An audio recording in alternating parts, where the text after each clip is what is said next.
Mini Shenanigans, Episode 3. Hello there, and welcome to our third episode in this series of Mini Shenanigans. I hope you're well and enjoying the series so far.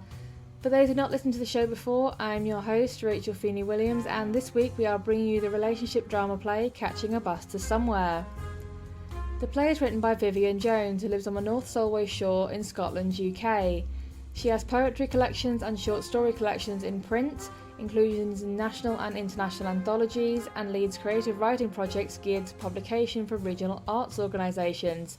And if that wasn't enough to be impressed with, she's also had work broadcast on Radio Scotland and Radio 4. Vivien's play Catching a Bus to Somewhere came about as an exploration of chance, or rather second chances. Vivien says, "I'm very intrigued by transgression as a theme, in the way that characters measure risk before they act. Very much a what-if motif which seeks to create sympathy for a pair of likeable rogues."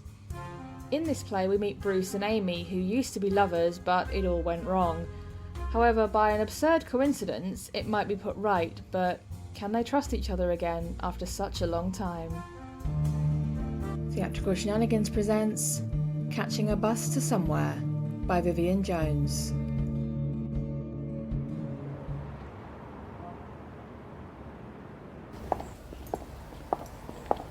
Bloody hell. It is, isn't it? It is you! What is it you want? Don't be silly, Bruce. How do you know my name? Well, I've whispered it often enough, and cursed it. What?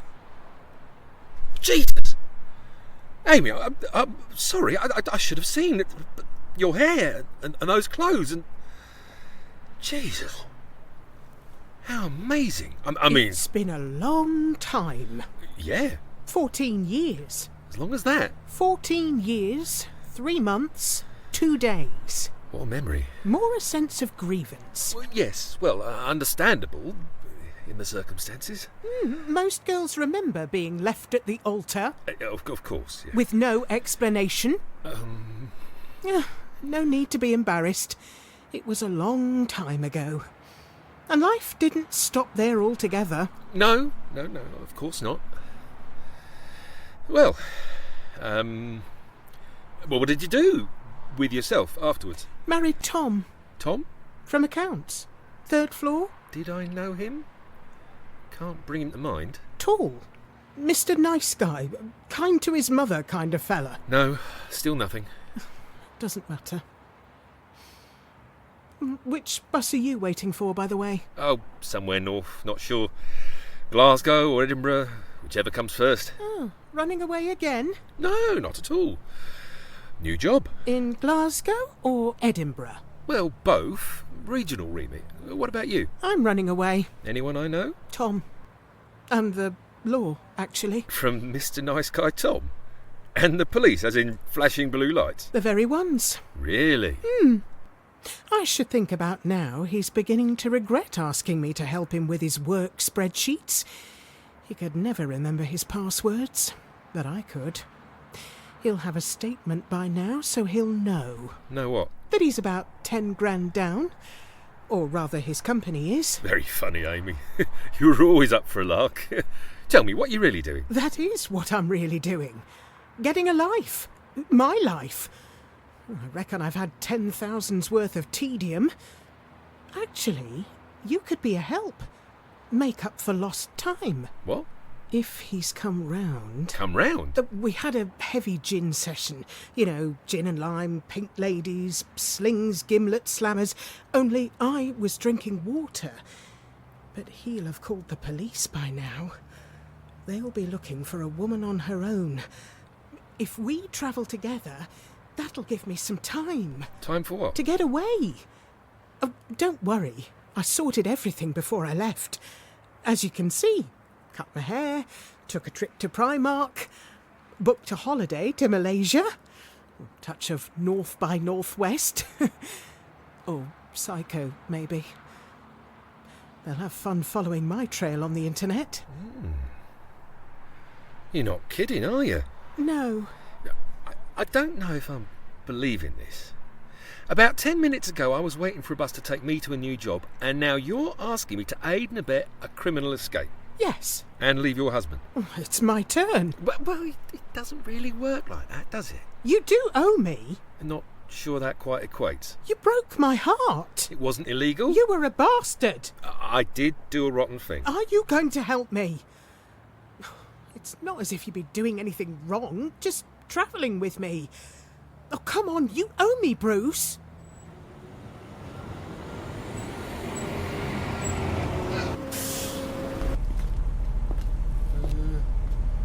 It's Edinburgh. Nice place. Big enough to get lost in. Just the bus trip then.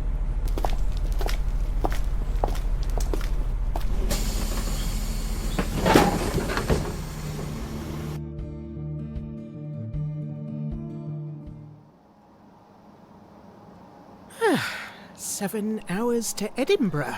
Get some kit then. Are you likely to sleep? With Bonnie Parker on my arm. Don't think so. Well, you can tell me the whole story of how you came to leave me at the altar then. It'll pass the time.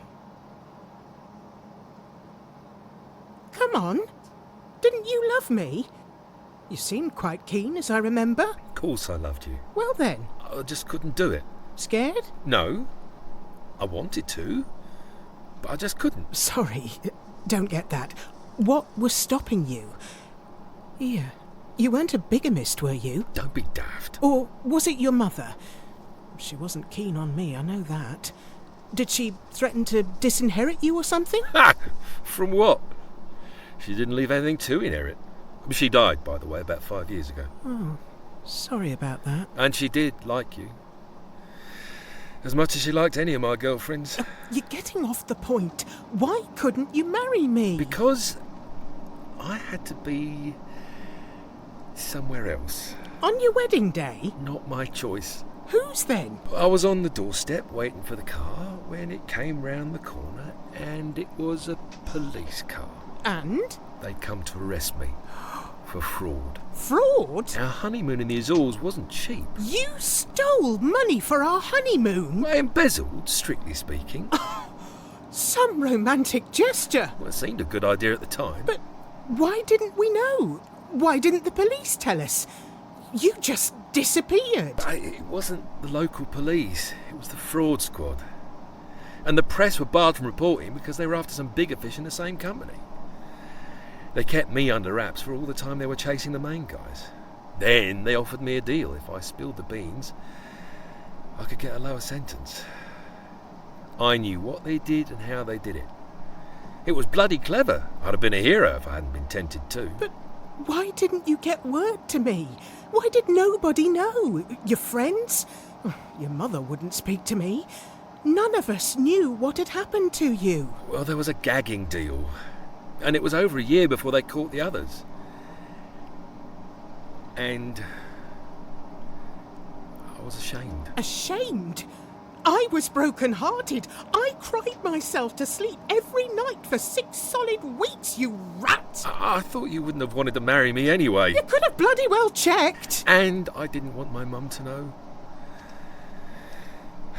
She thought the sun shone out of my arse. Well, I got word to her that I'd received promotion abroad, and I told her I decided not to marry you. I told her you'd been unfaithful. Me? Unfaithful? So that's why she wouldn't see me. Sorry. Oh, that's all right then. I mean it. But silence was part of the deal. And the necessary lies. How long did you get? 3 That's not long. years. Oh. It was a lot of money. How much money? 20 grand? Bugger me. Oh, so I'm just a minor criminal then. Well, you had such dreams.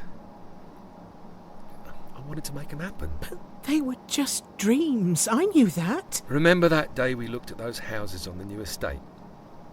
The ones with the verandas? You were going to grow honeysuckle up the slats. I was going to put down a deposit. I was saving that piece of information for the honeymoon. Bloody hell. You utter fool, Bruce. Oh no. Oh, God, Bruce, what shall we do? We? Well, you know, aiding and abetting, you said. And you said I wasn't doing anything wrong. Don't panic. Just yet.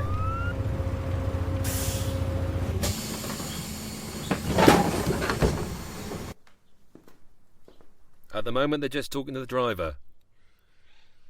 Showing him a photo. Oh, no. You don't look like yourself, do you? Not in any photo that I've got hold of, eh? Ah, the driver's shaking his head. Uh-oh. One of them's coming up the aisle. Oh, I'm going to be sick. No, don't do that. Just stay there, sleeping.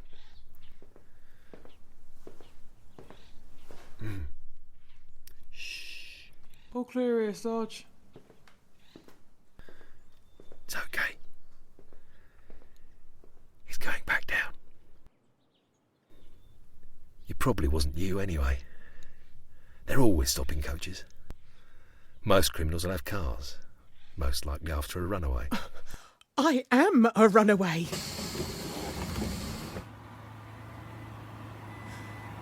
Oh, God. Heart attack. Oh, thanks for that. Not sure I'm cut out for this. It didn't used to be. What changed? What do you think? All that time spent wondering about you. Whether there was someone else. Whether you just didn't love me. Living with someone I didn't love. It seemed so cruel, so unfair. In the end, I decided that since life's not fair, neither would I be. I was shattered too. You've no idea how many times I picked up the phone. And didn't phone? Or send an email or a letter? Thought about it. A lot. Most days. But didn't do it. When I got out, I needed to start everything again. Find work, a place to stay. It wasn't easy. I couldn't ask you to share that. Yes, you could. I might have told you to bugger off, but you could have asked. I just thought you'd have got on with things, you know. 3 years is a long time. I did get on with things. With a great lump in my throat most of the time. I used to look at the families that came on visiting days. Would you have come? I don't know. But I never had the choice, did I? It would have broken... My heart? That was already done. So, after you came out, what then? This and that. Couldn't work in finance anymore. Bit of voluntary work. Stock taking in a supermarket. Paperwork that didn't involve money. What about you? Changed my job. Couldn't stand the pitying looks. Tom stayed in touch. 10-pin, films, pubs, then dinner for two and all of that. It was okay, but not exciting like... Us? Like us. What about you? Did you marry? No. Just no? I don't imagine you've been a monk for 14 years. No. So? I wasn't a monk. Is that it? Not much more to tell. I suppose I couldn't settle. After prison? That too. But mainly... after you. So, why? I suppose I always thought if I got back on the straight and narrow, someday I might... But not so easy, eh? No. All I could do was finance and no one would hire me with a record. Not even online. I got further and further away from that idea. And suddenly it's 14 years. 3 months and 2 days. Still, you're looking well kept. Good clothes, fine manicure, so something must have come good for you. Well, I developed my IT skills, so I did a bit of that. Finally found a company that didn't seem to mind my past as long as I made them money. A bit dodgy? A bit. And they've promoted you? Not exactly. Not exactly. I have taken an executive decision to promote myself. To promote yourself? Head of contingencies. And, as it happens, I have an opening for a PA. Based in Edinburgh, or it could be Glasgow. Are you offering me a job? Well, you'd be quite an asset. As with the contents of your rucksack. Might qualify for a junior partnership. What's in your suitcase, Bruce? Clothes, Wash bag? 60 grand? That was Catching a Bus to Somewhere by Vivien Jones, with Sarah Edwards as Amy and Kareem Comfley as Bruce. Theatrical Shenanigans is part of an RFW Scripts production, found on Spotify, Apple Podcasts, Amazon Podcasts and Podbean. Theme music is written and produced by Chris Cody.